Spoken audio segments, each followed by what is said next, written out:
Also, the demand for more to be done to prevent toxic drug deaths in places of our province you might not expect. It was 18 meters high, so that's about the height of the building I'm sitting in here. A record-breaking rogue wave off the coast of Vancouver Island. This is CBC Vancouver News.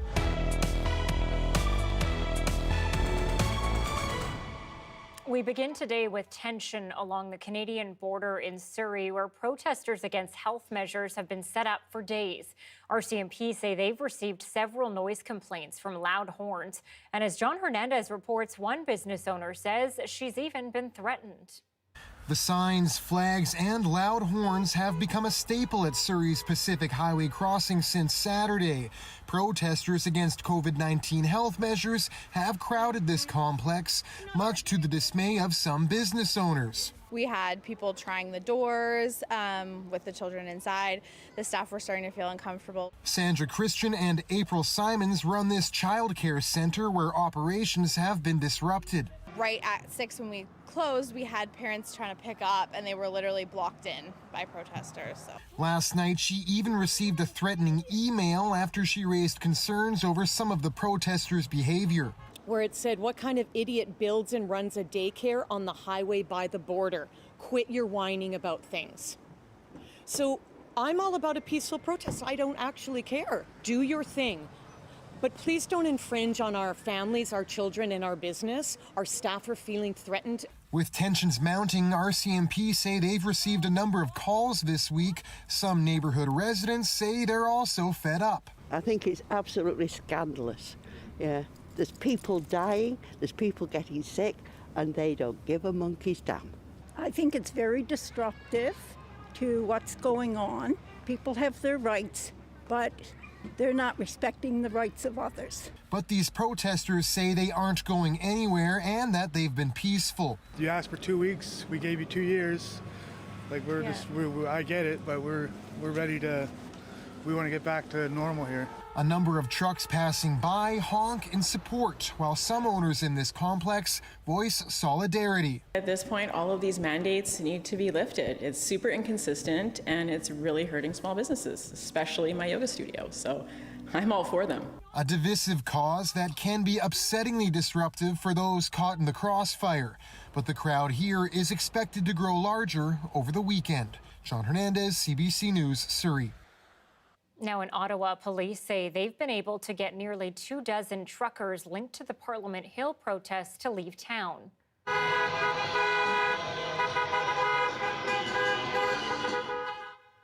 But at the same time, a brief protest at the Ottawa airport earlier today. A small convoy of 50 to 60 vehicles circled through the airport, then left. Politically, there has been a change in the support the protesters have been getting from the Conservative Party. Interim leader Candice Bergen is now calling for the end of the border blockades. She says they are causing economic harm. Bergen also pledged to continue supporting an end to anti-COVID mandates and restrictions.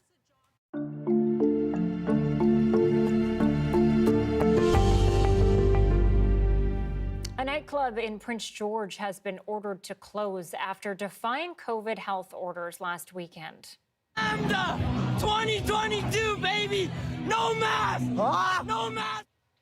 The Lambda Cabaret nightclub was packed to capacity. A video posted on social media shows a crowded dance floor with some patrons mocking the mask mandate. The defiance left Provincial Health Officer Dr. Bonnie Henry momentarily speechless yesterday. I understand that people are frustrated and we want to do things that we have been limited in for the last little while. But it is because we've pulled together and we've supported each other and we've supported those people who continue to be at high risk. Northern Health has now issued a closure order, putting the club's plans to open this weekend in doubt. CBC has reached out to the Lambda Cabaret for comment, but has not gotten a reply. Well, a day after we learned 2,224 people died from toxic drugs last year in BC, rallies have been happening in several cities to demand immediate action, including this morning in Kamloops. It's been 6 years since the public health emergency crisis was declared, and we are no further ahead than that day that they declared that emergency. And things are going totally in the wrong direction.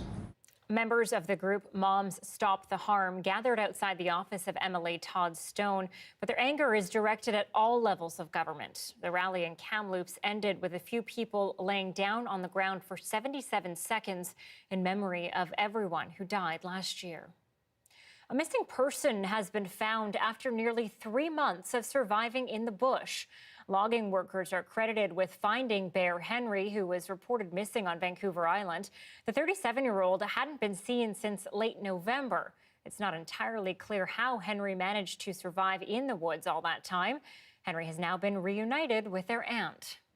10 weeks in the worst winter storms with no food and no running water other than what was coming out of the streams. So I'm like, okay, you know, that he made it this far, and I'm really grateful to the Creator. Henry was reported missing after failing to reach a Fairy Creek protest site. Well, the Canucks have hired another assistant general manager, and she's a Hall of Famer. Cami Granato is now the second woman working as an assistant GM with Vancouver. Granato joins the team from Seattle, where she was working as a scout, the first woman to do so in the NHL.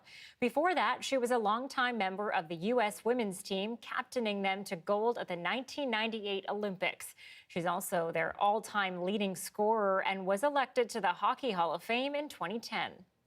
I haven't done this job before, but I have great people surrounding me. I have a lot of experience in the game, and definitely the experience with Seattle has helped me prepare.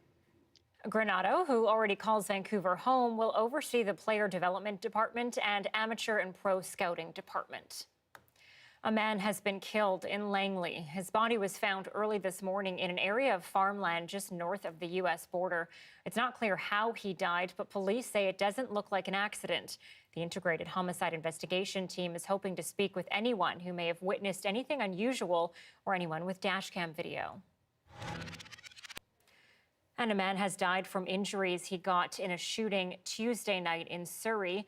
The shooting happened near 104th Avenue and 168th Street in the Fraser Heights neighborhood.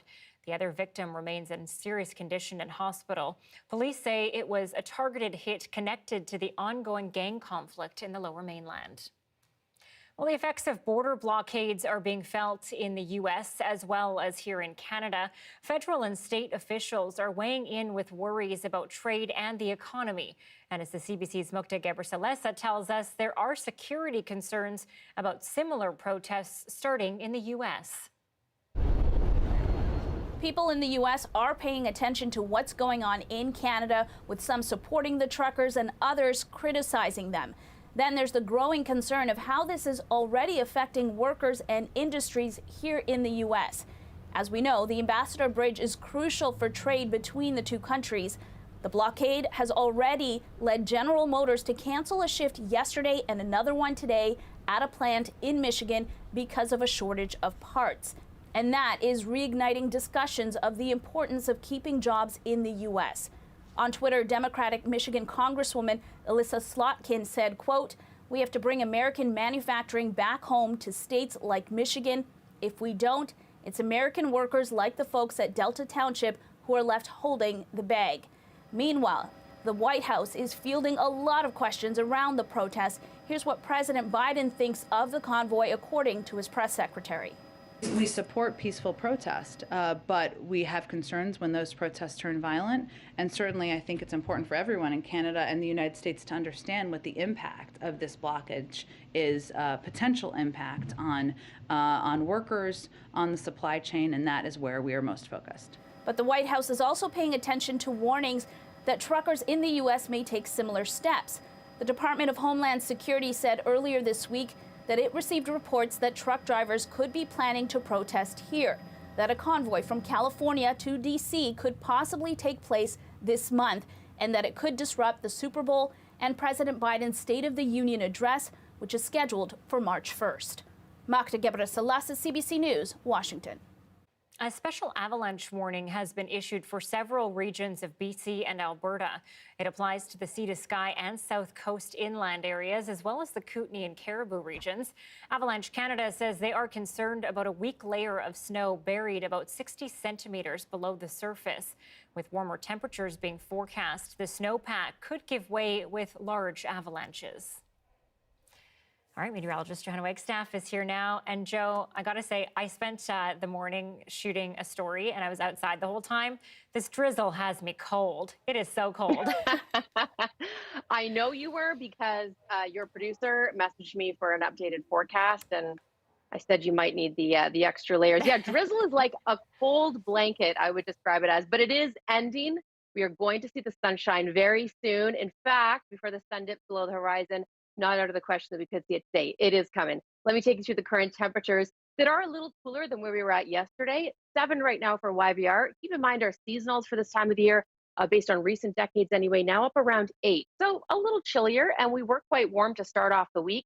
The clouds starting to break up. We had a bit of a marine layer this morning, some denser fog, thanks to that high pressure building in. But notice just in the past couple of frames, starting to get that sunshine. And watch as I take you through the overnight. I think we'll get that marine layer back overnight. So actually a mild overnight with that cloud cover, keeping our temperatures up. In the overnight, clouds actually act to keep our temperatures warm by insulating all that daytime heat. But watch as I take you through the morning. Here's 8, 9, 10, 11 a.m. We're starting to see things break up. There we go. By the afternoon, we should see blue skies and a lot of blue skies across the South Coast. And that's what we'll get through Friday, through Saturday, and through most of Sunday. So by that time that high pressure really gets into position, it should be worth it. I know we were watching for the fog, but really hoping that the lower atmosphere is a little drier than last time we saw that widespread fog event. And actually most of BC getting the sunshine tomorrow, even Prince Rupert up towards Port Nelson. Lovely to see some solidarity. Temperatures are quite mild for places like Kelowna and Cranbrook. It's a short-lived high pressure, strong and short. As we head into Monday, we'll see showers return. It's an on and off forecast for next week, but Anita, those double-digit temperatures starting tomorrow, I'm hoping we'll feel good. I think double digits will make me feel good, yeah. for sure. Thanks, Joe. You're welcome. A once-in-a-millennium event produced a wave as tall as 4 stories. What created it and why it took more than a year for someone to notice? Johanna Wagstaffe has the answer. She'll be back with us after the break.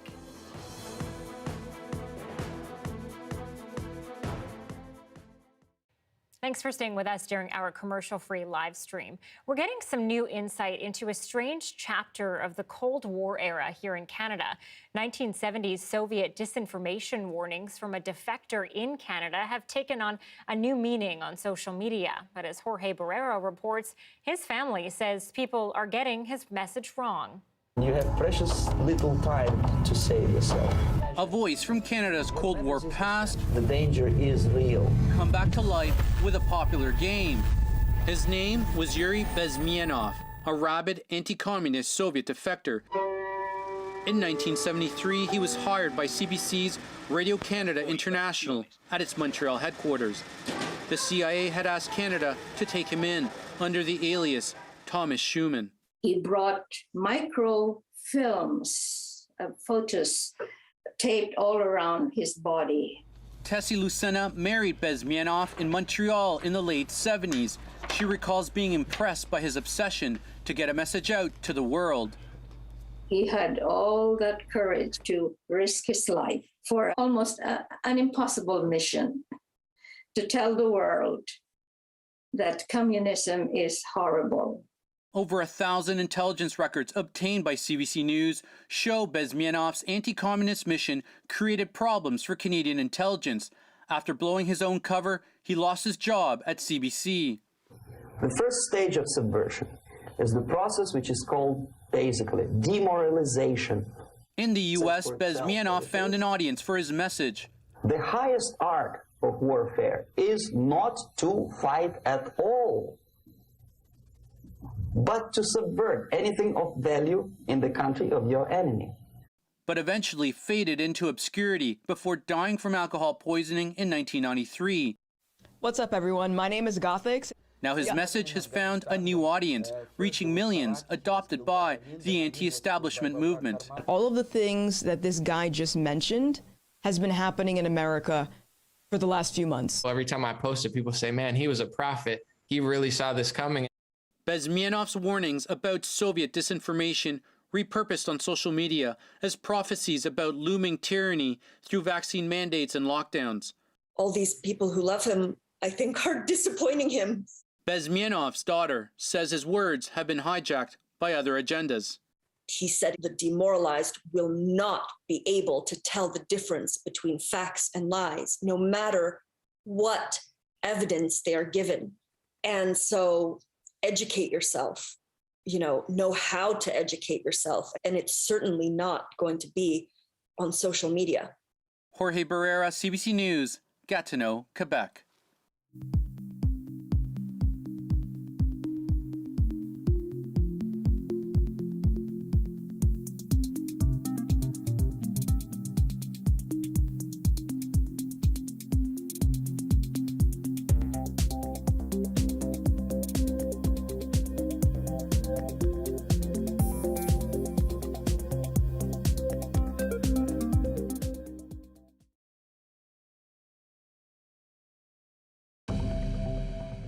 Here is a live look at Ucluelet. The waves hitting the coast are relatively calmer right now, but imagine a wave that goes as high as a 4-story building. That's what you call a rogue wave, and one came upon us near here in late 2020. So to tell us more about that rogue wave, let's bring in meteorologist Johanna Wagstaffe once again. Joe, scientists say this happens once in a millennium. So tell us what actually happened off the coast almost 2 years ago now. Yes, you're right, Anita. The west coast of Vancouver Island does get some very impressive waves, but 17.6 meters is not only rare compared to the waves around it, but possibly record-breaking when you compare it to the fact that the surrounding waves were only 6 meters. And that's the definition of a rogue wave, a wave that is at least twice as high as its surrounding waves. So November 2020, that's what Marine Labs, a real-time data collection company, picked up in a buoy off the coast. They contacted University of Victoria professor to see if they could get the data verified. Take a listen. It was 18 meters high, so that's about the height of the building I'm sitting in here. So it was a big wave. It was just not the biggest ever recorded, but it was the one that sticks out the most. So what makes it so rare was, again, that difference, that 3 times the surrounding waves, and that's also what makes it so dangerous. But Anita, as you said, a 1 in 1,300 year event. Just incredible. And as we know, these rogue waves can also, like you said, be really dangerous. So where are we at in actually predicting them to make sure that no one does get hurt if it happens again? Well, this is part of the reason why we're only learning about this rogue wave now. The research published from the University of Victoria included a forecast for rogue waves off the west coast. Take a listen. We can now predict the probability, so the likelihood of rogue waves happening there. And combined with the prediction of the wave height, then we can potentially predict the risk associated with rogue waves. So his team actually took a model from a rogue wave model from Denmark that he'd been working on and implemented it for the west coast of British Columbia. And he says they were able to accurately predict the probabilities of rogue waves happening off our west coast. He's in talks with Environment and Climate Change Canada. They hope that they can continue that conversation, and Anita, perhaps down the road, actually come up with a daily forecast about the probability of rogue waves. And as we know, over the past year, with all of our hazards on the west coast, taking advantage of tools like this is key. All right, Joe, thank you. You're welcome. We've just gotten the latest COVID-19 numbers in this province. We've learned that 5 more British Columbians have died from the virus for an overall total of 2,730 deaths. Hospitalizations have dropped. There are now 867 people in hospital with COVID. 138 are in critical care. And there are 53 facilities with ongoing healthcare outbreaks. There has been one new healthcare facility outbreak at the Chartwell Langley Gardens. And apologies, we were having a bit of a technical issue on our screen there. But for those latest numbers, that update, you can also head to our website, cbc.ca/BC.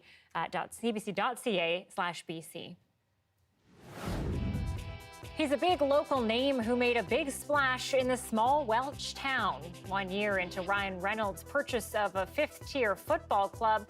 How's it going? We take you to Wales next.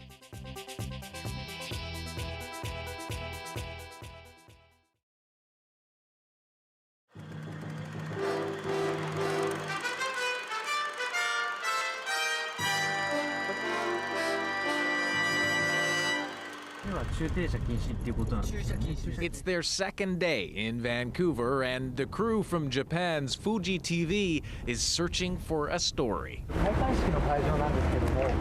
They need an angle, something that will grab viewers back home.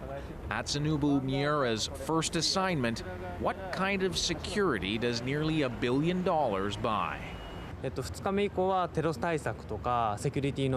What kind of terrorist threat is there, he says, and how will security handle it? Thanks. Then, like any desperate reporter would, they hit us up for story ideas. The International Broadcast Center is starting to buzz as over 10,000 media types hit the city hunting for stories, some not so complimentary. England's newspaper The Guardian recently dubbed these the gloomy games, claiming Vancouver's Olympics are headed for financial disaster. Sports Illustrated told a similar tale that folks here are dreading the games. But those are just a few of many storylines about Canada now beaming around the world. I'm the one, for example, who's been charged with doing the story of why do Canadians love hockey so much. This crew from Korea is filming the arrival of the Korean team. They're following their own athletes, but also plan to file video postcards from BC. But images of BC won't all look like a tourist brochure. Kevin Johnson of USA Today made a beeline for the downtown east side. I think it's a different story about how another city is dealing with its drug problem. He and his photographer are touring the safe injection site. Staff here have been flooded with media requests. Reporters curious about a government-sanctioned site for heroin addicts. It's obviously unusual. I mean, this just doesn't happen in the United States. It's a bit of a shock, to see, but I think there's an obligation to sort of look a little closer. Likewise, German reporter Thomas Roth isn't here just to show BC's premier enjoying fun and games. He's already filed a report on the struggles facing the Mount Currie Indian Reserve near Whistler. And he's reporting on the drug issues facing Vancouver's east side.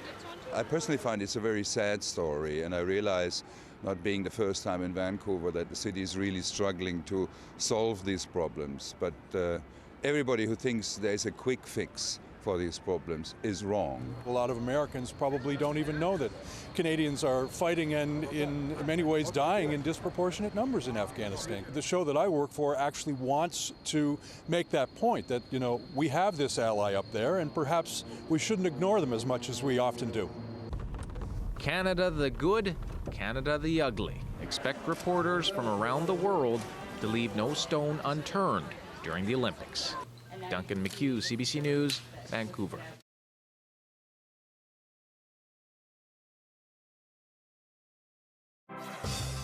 Hi, I'm Amy Bell, and here's what's in your CBC Vancouver inbox. Get Metro Vancouver news that matters to you all in one place as it happens wherever you are with the free CBC News app. It's easy to use. Open the app and set your local tab to BC for news that's curated to you. And you can even watch live streams of CBC Vancouver News at 6 with Anita Bathe and other CBC News broadcasts on the go. Download the free CBC News app and stay connected to where you live.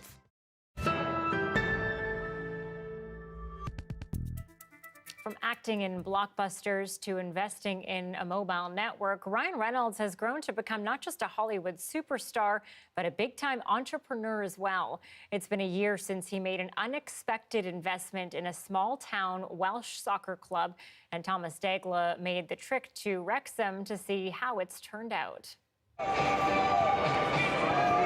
It's game day in Wrexham, Wales, a tradition for generations. For fans, it's time to go worship one of the world's oldest professional soccer clubs, and also to give thanks to one of Canada's most famous actors. You never think somebody from 6,000 miles away will come and do this. And if Ryan Reynolds were here right now, what would you say to him? Oh, thank you very much. Yes, that Ryan Reynolds, the Vancouver-born Hollywood superstar with his picture and movie characters plastered all over Wrexham's Turf Hotel pub. The soccer club was founded here in 1864, and fans still come to enjoy a pint before the match. Probably 99.5% of the people are just happy, can't quite believe it. People are excited, people are, still sort of like can't understand whether it's actually real. Part of that astonishment could reflect the club's modest standing. Known as the Red Dragons, Wrexham AFC is fighting to move up from the 5th division of English and Welsh soccer.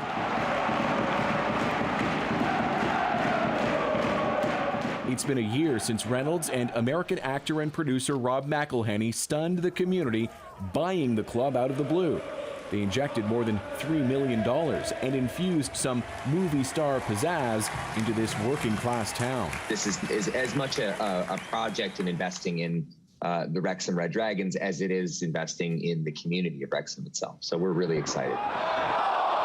In 2020, the would-be owners set out to buy a soccer club. They searched for a team with a devoted fan base and a compelling story to tell. A decade ago, when the club had been mismanaged to the brink of collapse, it was the fans who stepped up, pooling their money and buying the club. The pandemic again cast uncertainty on whether this town could keep its beloved team. Then the Hollywood duo swooped in. 1-0 Wrexham! Now future goals are only getting bigger. How do you feel about the future of the club? Excellent. Brilliant. Really chuffed. We've seen it literally overnight, haven't we, change? Yeah. Literally overnight change. What's your wildest dream for the future of Wrexham? To beat Man City and Liverpool and the best teams. Already, the small town club has scored a new major sponsor, the social media giant TikTok. They got a spot in one of the world's best-selling video games, FIFA 22, and welcomed a new chief executive who acknowledges there's still plenty of work ahead to take Wrexham to the big leagues. Say Rome wasn't built in a day, and we've got to have the right foundations on and off the pitch. We're in a really positive place now and can build on that. The club's new owners even arranged to shoot a behind-the-scenes docu-series streaming later this year on Disney+. With all the attention from abroad because of the newer ownership, does that make things better playing here, or does it make things harder? I embrace it. I think the lads have embraced it as well, so it gives us that extra motivation to do well on the pitch. So I've been enjoying it so far, and I think all the lads are. Fans swear there's something special about this club, and they want the whole world to find out. Thomas Daigle, CBC News, Wrexham, Wales. A young rhinoceros entered the large enclosure at a Dutch zoo for the first time today, where he encountered some of his new neighbors. As you can see, the young is very inquisitive, it's curious. Knowing that its heavy mother, 2,000 kilos, is watching his back. The not-so-tiny tot met zebras, giraffes, and antelope at the facility in Arnhem. Stark, as he is known, was born in October, but the zookeepers waited to introduce him to the large outdoor area there. They wanted to ensure he would be big enough to survive a skirmish with another animal. When Stark is 3 years old, he'll be transferred to another zoo as part of a breeding program. All rhinoceros species are endangered. Stark is a cute little guy for sure. Thanks so much for watching this afternoon. During the Olympics, CBC Vancouver is on at 3 p.m. on television, but we're always available on demand on our website, Facebook, and YouTube. Have a great rest of your day.